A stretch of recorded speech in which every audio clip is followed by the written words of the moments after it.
Luto naman ta sang adobo nga manok mga idol. Baga-baga naman mga idol, gingatan.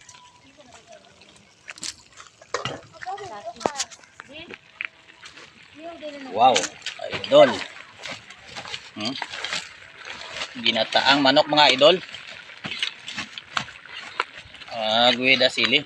Mga 3 kilo siguro to mga idol.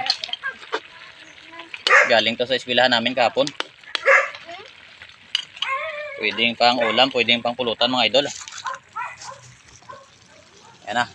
Luto kami mamaya mga idol ng kinalduhan na lapu-lapu mga idol. Ayan mga idol. Kunan na natin ang sabaw mga idol. Patuyuan talaga yung tuyo mga tuyo talaga idol para mas masarap. Thank you for watching mga idol. Bye bye. Kain tayo. Please like, share and follow mga idol.